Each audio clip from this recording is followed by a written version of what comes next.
는 벌고 있으니까 말이에요. 그 정도면 꽤 많이 버는 거 아닌가요? 그런데 제 남편도 만만치가 않습니다. 제 남편의 직업은 의사거든요. 전문의를 달고 이제 그래도 경력이 5년 차 정도가 되었네요. 사실 저희 둘만 놓고 보면 이렇게 사연을 보낼 정도로 그다지 특별한 이벤트가 없어요. 둘 다 자기 일에 빠져 사는 사람들이니까요. 저희는 부딪힐 일이 없어 크게 싸워본 적도 없고 거리도 비슷해서 생활비도 공평하게 거의 반반씩 내고 있답니다. 지금까지도 말이죠. 피차 바쁜 건 매한가지니까 집안일도 정확하게 나눠서 반반 많은 사람들이 제가 의사 남편을 얻었다고 하면 정말 좋을 것 같다. 풍요롭게 살 것이다. 오해를 많이들 했었는데요. 방금 말씀드렸다시피 이렇게 모든 걸 반반씩 내고 반반씩 하기 때문에 저희 집은 다른 집들과 크게 다를 바가 없었어요. 저도 나름 능력이 있어서 지금까지도 남편에게 뭘 기대하거나 얻은 적도 없고요. 물론 더 시간이 흐르고 남편의 경력이 쌓여서 저나 저희 어머니가 병원을 다닐 일이 생긴다면 모르겠지만요. 지금은 딱히 병원에 갈 일도 없거든요. 그런데 제가 의사 남편을 얻어서 아주 대단히 호강을 하는 줄 아는 사람이 한 사람 있었어요. 그 사람이 이 사연의 주인공이랍니다. 제 사연의 주인공은 바로 시어머니거든요. 저희 둘의 결혼 생활에는 시어머니라는 존재가 아주 큰 문제로 남아 있었죠. 시어머니는 처음 결혼을 준비하는 과정에서부터 저를 깔보고 무시했어요. 당시는 제가 강사가 된 지 얼마 안 되었을 때라 연봉도 적은 편이었고 또 저는 일찍부터 부모님이 이혼을 하셔서 어머니밖에 안 계시거든요. 시어머니는 평부모 가정의 연봉도 쥐꼬리만큼밖에 못 받는 애가 의사 집안에 가당키나 하냐며 저를 만나실 때마다 탐탁지 않다는 그 표정, 말투를 가감없이 드러내셨던 분이셨어요. 그래서 몇 번이나 결혼에 대해 진지하게 다시 생각해보고 연애까지만 하고 결혼을 안 할까도 생각했었지만 당시에는 남편이 너무 좋아서 그리고 시어머니가 그렇게까지 경우가 없는 사람인 줄도 몰라서 결혼을 약속했었는데 상견례 당일 저는 정말 처음으로 저보다 나이가 지긋하신 분을 때리고 싶다는 생각까지 했었다니까요. 저를 포함해 남편과 시아버님도 시어머니가 어떻게 또 분위기를 초칠지 걱정을 많이 하셨지만 본인들만 믿으라며 잡았던 상견례 당일이었습니다. 상견례가 화기애애한 분위기 속에서 마무리가 되어가고 있을 때였어요. 표정이 영 안 좋던 시어머니가 결국은 시아버님과 싸우더라도 자기 할 말은 해야겠다라는 생각을 하셨는지 결국 한마디를 하시더군요. 시아버님이 나섰지만 시어머니는 그만할 생각이 없어 보였습니다. 그렇게 말씀하지 마세요. 남편이 말려보았지만 시어머니는 더 큰 소리를 치시면서 내가 그렇게 멍청하고 눈이 낮으니까 이런 일이 생기는 거 아니야. 아니 잘 나가는 애들, 집 안 좋은 애들도 많은데 왜 하필 이런 애니? 계속되는 폭언과 비교로 상견례 분위기는 찬물을 끼얹은 듯 조용하고 삭막해졌고 저와 어머니는 속이 뒤집어질 대로 뒤집어져 남편이고 뭐고 이런 집에 시집가면 고생길이 험할 것 같아 자리를 박차고 일어났어요. 그러자 시아버님이 일어나 시어머니의 입을 막고 자리를 뜨려는 저와 시어머니를 말리기 시작하셨어요. 시아버님은 약사로 인자하시고 현명한 분이셨어요. 어쩌다가 저런 시어머니를 얻으셨는지 항상 의아했었죠. 다은아 미안하다. 당신 그만하라고 있지? 더는 좋게 말 못해 나도? 그게 무슨 말버릇이야 이 좋은 자리에서? 당신은 나서지 마요. 이게 말이나 되는 소리예요? 우리 아들 의사예요 의사. 어떻게 저렇게 평범하지도 못한 가난한 평부모, 가정집에 우리 아들이 장가를 왜 가느냐 말이에요. 저런 집에서 나중에 뭐 병원이나 하나 차려주겠어요? 우리 아들 등골이나 빼먹겠지? 그만하라고 했지? 당신은 그렇게 잘 살았어? 왜 사람을 그런 걸로 판단해? 이 녀석 한창 방황할 때 잡아준 게 다은이야. 둘이 사랑해서 결혼을 하겠다는데 당신이 같이 살 것도 아니면서 왜 큰 소리를 치고 분위기를 망쳐? 그만해. 아휴 사돈 제가 미안합니다. 아내가 실수를 크게 했네요. 제가 대신 이렇게 사과드릴 테니 다은이도 안고 사돈도 그만 앉으시지요.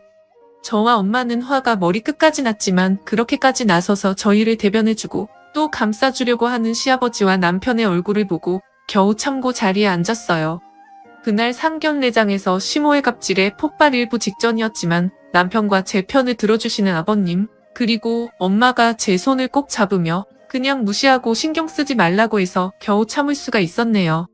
그렇게 전 불안한 결혼식을 올리게 되었습니다. 결혼하고 나면 시모라는 사람과 그래도 사이좋게 지내려고 무지 애를 썼지만 그건 저만의 생각뿐 착각이었습니다. 그때부터 본격적인 시모의 시월드가 시작되더라고요. 사람 성격 어디 안 가더군요.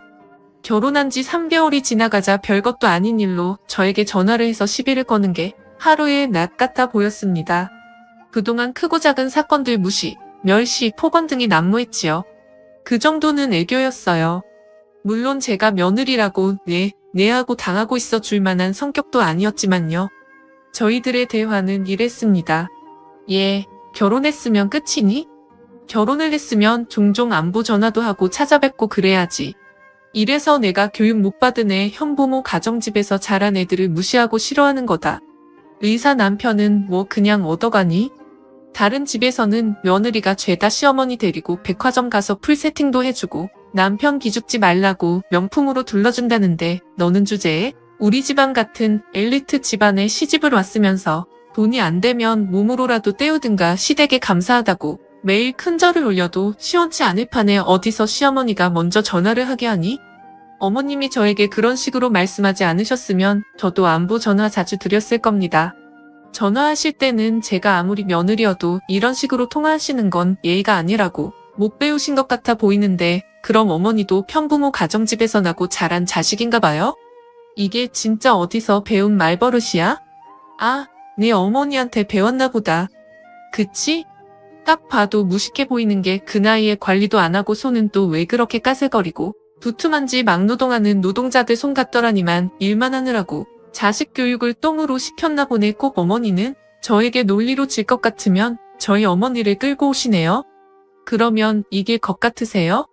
어머니야말로 무식한 티 내지 마세요. 제가 한가한 사람이 아니라서 이런 개똥 같은 통화는 더 못하겠어요. 어머니 끊을게요. 심심하시면 산책이라도 하시고 그러세요. 너 끊기만 해? 너 어디야?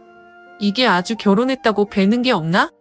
저도 처음부터 이러진 않았네요. 참아도 보고 울어도 보고 화도 내봤죠. 그렇지만 시어머니는 저 자세로 내내하고 알겠다고 하면 그 수위가 점점 더 높아져서 방향을 바꾼 것이었어요. 차라리 독한 년 나쁜 년 소리를 듣더라도 강하게 나가자. 그게 제가 2년 동안 시어머니에게 당하면서 생긴 스킬이었어요. 드라마를 하도 많이 보셔서 그런지 의사 아들이던 어머니는 다 그런 거라며 말끝마다 우리 의사 아들을 달고 살았답니다. 또 있어요. 자고로 의사 집안의 며느리는? 이라는 말까지도 어머니가 밀고 있는 유행어였죠. 어머니가 저희 어머니를 끌고 와 저를 도발하는 것도 처음에는 무시로 일관했어요. 그냥 내라고 해드리자고 했는데 그랬더니 그 수위가 점점 올라가 나중에는 저희 어머니를 어찌나 깎아내리고 깔보는지 더 이상은 못 참아주겠더라고요. 시어머니의 전화를 차단도 해봤습니다. 그랬더니 감히 시어머니의 전화를 받지 않는다며 문자가 수십 수백 통이 와 있고 문자까지 차단하면 집으로 직접 찾아오기까지 해서 더 미칠 놀이였어요. 차라리 전화를 받아주는 게 낫지 더 강경하게 나갈 수도 있지만 제가 근무하는 학원에까지 찾아올까봐 그럴 수도 없었고요. 그래서 저는 적게는 2주일에 한 번 길게는 일주일에 2번 정도를 시어머니의 전화 그 개소리들을 들어줘야 했죠. 시어머니는 이상한 집착이 있었어요. 저를 어떻게든 굴복시키고 말 잘 듣는 며느리로 만들겠다는 그런 사명감이 있었다고 할까요? 의사 집안은 그런 거라면서요. 그런데 시어머니가 저를 굴복시키려고 작정을 하러 온 날 시어머니는 예상외의 변수에 제대로 당해완전히 망가지고 맙니다. 지금 생각해도 너무 우습고 신이 나서 통쾌할 지경이죠. 그날은 제가 몸이 너무 안 좋아서 학원도 쉬고 집에서 휴식을 취하고 있는 날이었어요. 하필이면 남편이 당직이라서 집에도 못 보는 날이었는데 어찌나 몸이 저리고 아픈지 죽을 것만 같더라고요. 저는 혼자 아무것도 먹지 못하고 집에서 마냥 누워만 있었어요. 저는 잔병이 없는 대신에 1년에 한 번 정도 아플 때 아주 호되게 아픈 스타일이었는데 그날이 딱 그날이었던 것 같아요. 열은 39도까지 올라갔고 기운도 없어 뭘 먹지도 못하니까 제가 아프면 얼마나 아픈지 아는 어머니가 저의 연락을 받고 와 계실 때였어요. 쿵쿵쿵 발소리가 들리고 바로 문이 열리는 소리가 들리는 거예요. 역시나 시어머니였어요. 어머니 이 시간에는 어쩐 일로 또 하니 사더니 늦은 시간에 또 왜 내가 못 올 곳이라도 온 거니? 내 아들 집인데 못 올 게 뭐니? 그냥 우는 거지. 그리고 사돈이 계셨네요. 남편 안 온다고 신이 났나 보다. 너는 내 아들은 힘들게 일하고 있는데 혼자 편안하게 침대에 누워있는 꼴 봐라. 아, 사돈 그런 게 아니라 애가 정말 많이 아파서 아프기는 무슨 저희 어머니는 싫어도 시어머니에게 예의를 갖추는데 시어머니는 일방적으로 자신이 뭐라도 되는 것 마냥 고개를 빳빳하게 들고 저희 어머니를 나무라듯 했어요. 저희 어머니가 나이도 1살 더 많은데 말이죠. 허영심이 가득한 시어머니와 달리 사치를 좋아하지 않아 편한 옷에 편한 가방을 들고 다니는 것뿐. 참고로 저희 신혼집은 시댁과 차로 40분 거리로 그렇게 가까운 거리에 있는 것도 아니었습니다. 그 거리를 툭 하면 택시를 타고 왔으니 저희 시어머니도 정말 대단하신 분이죠. 너는 시어머니가 왔는데 침대에 그렇게 앉아서 계속 그러고 있을 거야? 죄송해요 어머니, 제가 오늘은 몸살이 너무 심해서 나 일찍 가라고. 지금 연기하는 거냐 쇼하는 거냐. 시어머니가 왔으면 차라도 내우고 편히 앉아서 쉬다 가시라고 자리라도 깔아주는 게 맞지. 어디서 헛다다는 핑계를 대? 예휴? 저런 게 무슨 애들을 가르친다고. 원 시어머니가 슬슬 또 저한테 시비를 걸 준비를 하자 어머니는 부탁하듯 말씀하셨어요. 사돈, 오늘은 이 아이가 정말 몸이 많이 안 좋습니다. 예의가 아닌 줄은 알지만 오늘은 사돈께서도 더 계시는 게 안 좋을 것 같다. 그러니까 날이 아니구나 하고 돌아가 주세요. 일도 겨우 쉬는 거라 내일이면 다시 출근을 해야 하는데 아직 얘 몸 상태가 많이 좋지 않습니다. 제발 부탁드려요. 그렇지만 저희 어머니의 저자세의 모습에 너무 기분이 업되신 시어머니는 어머니의 간곡한 부탁을 듣고는 더 신이 나서 떠들어대더군요. 그러게 얼마나 번다고. 의사 남편 뒷바라지나 잘하고 집에서 집안일이나 잘하지. 학교도 아니고 홀랑 학원 같은 데서 주제에 선생질한다고 그러고 있으니 저렇게 아픈 거예요. 그리고 사돈 명색의 의사 남편을 둔 집인데 꼬락서니가 그게 뭐예요? 창피하게. 여자가 나이가 들면 더 잘 꾸며야지. 옷은 뭐 어디 시장 바닥에서 주워 입은 거예요?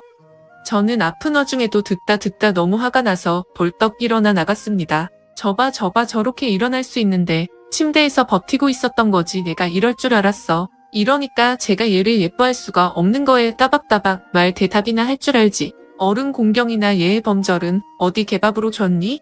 저는 너무 화가 나서 온 몸이 저리는 와중에도 시어머니에게 나가라고 소리를 쳤고 시어머니는 싫다며 버티고 계시더군요. 제발 나가시라고요.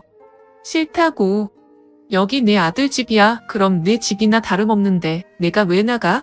5분 정도 그렇게 계속된 실랑이에 옆집 아주머니가 시끄러웠는지 문을 두들겼어요. 저는 겨우 아픈 몸을 이끌고 문을 열었고 아주머니가 누구랑 싸우기라도 하는 거냐고 걱정해주시며 묻더군요. 이사하면서 인사를 나눴었는데 친해져서 종종 지나가면서 이야기를 주고받았던 사이라 아주머니의 등장에 괜히 울컥해졌어요. 내 편이 하나 더 생긴 느낌이었죠.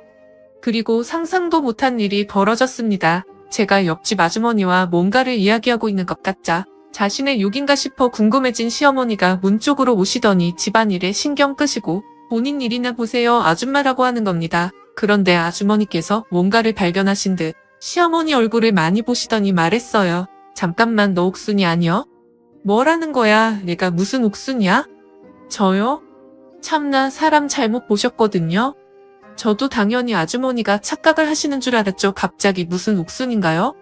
저희 시어머니의 성함은 이선이었거든요. 그런데 시어머니의 반응이 옥순이라는 이름을 처음 듣는 사람 같지 않아 보이는 거예요. 더구나 엄청 당황해 하시는 게 역력했습니다. 고개도 돌리면서 일부러 얼굴을 못 보게 하려는 것도 같았고요. 옥순이 맞잖아 너야. 이 옥순 그렇게 찾아다닐 때는 꽁꽁 숨어서 보이지도 않더니만 이렇게다. 오늘 이 천하에 썩을 거사 하면서 아주머니는 순식간에 저희 집 안으로 들어와 시어머니의 머리채를 잡는 겁니다. 저는 아픈 기운도 다 사라지고 너무 놀라서 아니 아주머니 이게 무슨 일이에요? 라며 아주머니를 말렸지만 기운이 어찌나 좋으신지 덩치도 크셔서 저와 어머니가 달려들어도 아주머니는 꿈쩍도 하지 않으셨어요. 교양 그렇게 뭘 못 배우니 말았니 하시던 시어머니는 놀란 눈에 손까지 벌벌 떨면서 오만 욕을 다하며 살려달라고 소리쳤고 아주머니의 손에서 벗어나려고 발악을 하고 있었습니다. 추하기가 이로 말할 수 없을 정도였죠. 너 이 옥순 너 내가 뭐 찾을 줄 알았지? 그러니까 사람이 죄를 짓고 살면 안 되는 거야. 이거 사 내 인생. 내 돈 다 돌려놔내나 그럴 거면서 내 남편을 왜 뺏어갔어? 이 썩을 거사. 저와 어머니는 이게 다 무슨 소리인가 기가 막혀서 말리는 것도 포기하고 가만히 쳐다보고 있었어요. 시어머니는 울부짖으면서 아주머니에게 하염없이 맞고 있었고요. 결국 시어머니는 발버둥을 치다가 옷이 다 찢기고 떨어져 누더기가 된 상태로 신발도 못 신고 겨우 아주머니의 손에서 빠져나가 그대로 밖으로 도망가 버렸습니다. 뽕직 빠져라 달리는 꼴이 너무나도 웃겼어요. 아주머니가 한 소리가 거짓이라면, 진짜 억울한 일이었다면 가만히 있을 시어머니가 아니었는데 시어머니의 반응을 보니 잠깐 들렸던 그 기상천외한 말들이 모두 사실인가 보다 하는 생각이 들었죠. 도망가는 시어머니를 잡으려고 따라가는 아주머니를 잡고 저는 무슨 일인지 말씀해달라고 부탁을 드렸어요.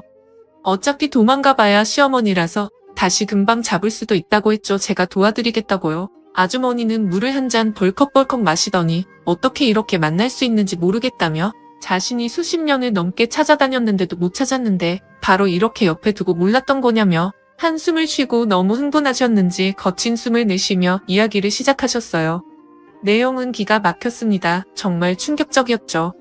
저만 들어서는 안 될 이야기 같아서 아주머니에게 부탁했어요. 지금까지 저에게 해주신 이야기 저희 아버님과 남편 앞에서도 해주실 수 있나요?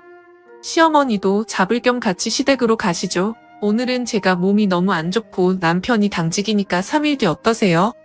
난 좋아할 때 이야기만 해줘. 세득 그렇게 저희는 약속을 했고 그 사실을 모르는 시어머니는 집에 틀어박혀 계셨습니다. 제가 시댁으로 데려갈 것이라는 생각은 못하셨던 모양이에요. 그동안 쌓였던 모든 것들에 대한 복수를 한 방에 할 수 있는데 왜 제가 데려갈 거란 생각을 못했는지 참 미련하죠. 그렇게 3일 뒤 남편의 휴일이 되었어요.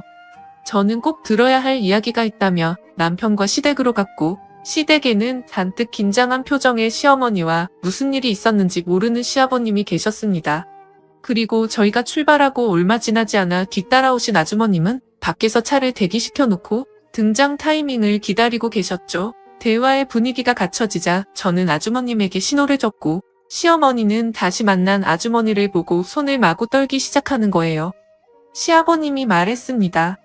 이게 무슨 일인지 설명을 좀 해줘야겠는데 네 아버님 시어머니는 신분도 나이도 이름도 다 가짜인 사람이에요. 진짜 이선희 씨는 여기 아주머니세요. 그렇습니다. 실은 원래는 과거에 둘은 오랜 친구였대요. 어머니가 안 계신 데다가 알코올 중독자인 아버지 밑에서 가난하게 크며 공장에 들어가 일을 하던 시어머니는 양가 부모님이 다 계신 중산층의 선희 아주머니를 항상 부러워했다네요. 자기는 계속 부러워한데 부모님을 잘 만나 잘 나가고 잘 지내는 것 같은 선희 아주머니가 너무나 부러웠던 시어머니는 차차 그 부러움이 변질돼 선희 아주머니의 인생을 다 자신의 것으로 가져오고 싶었고 남편을 빼앗는 것부터 시작했다고 합니다. 선희 아주머니는 자신의 남편을 빼앗을 거라고 생각도 못한 채 자신의 친구 사정이 안타까워서 틈틈이 돈을 빌려주기도 했었대요. 그 금액이 나중에는 어마어마했고요. 나중에 성공하면 꼭 갚으라면서 도움도 많이 줬었는데 시어머니는 가난에서 벗어나고 싶다는 열망 친구의 인생이 부럽다 못해 탐이나 그런 아주머니에게 은혜를 원수로 갚은 것이었죠. 그 돈으로 예쁜 옷 사입고 잔뜩 꾸민 시어머니는 선희의 친구라는 명목으로 아주머니의 남편을 따로 불러내 종종 만남을 가졌고 아주머니도 모르는 사이 둘은 꽤 깊은 관계가 되어 있었답니다. 둘의 불륜 장면을 목격하고 따져 물었지만 시어머니는 미안한 기색 하나 없었고 심지어는 돈도 빌린 적이 없다며 잡아떼더랍니다. 내가 좋아서 준 거지 내가 달라고 한 건 얼마 되지도 않잖아. 증거 있어? 라면서요. 뺏었으면 잘 살기라도 하든가 나중에는 내 이름으로 개명을 하고 우리 엄마랑 아빠 이름까지 팔면서 나인 척 행동하면서 내 남편으로는 만족이 안 된다며 1년 만에 이혼을 하고 다른 남자랑 결혼을 했지. 너 그 남자 직업이 약사라고 했냐? 시아버님은 눈이 커져서 시어머니를 경멸하는 듯 쳐다봤어요. 시어머니는 불안한 듯 손을 계속 떨면서 고개를 푹 숙인 채 도망갈지 말지를 고민하는 사람 같아 보였고요. 당신 지금 이게 무슨 일인지 다 설명해. 그리고 저분 말이 다 사실이야? 말 좀 해봐. 시어머니는 아무 말도 하지 못하더군요. 못했어요. 그렇게 사사건건 시비를 걸고 따발총 쏘듯 따지며 말씀 잘하시던 분인데 정신이 나가버리신 것 같았죠. 아주머니는 말했습니다. 당신이 그 소문의 약사신가 보네. 남의 집안 파탄 내놓고 그렇게 뺏어간 내 남편에게까지 돈이란 돈은 다 긁어 뺏어놓고 신분 세탁해서는 당신하고 만난 거예요. 부모님 이름이 이진수, 박경란이라고 안 하던가요?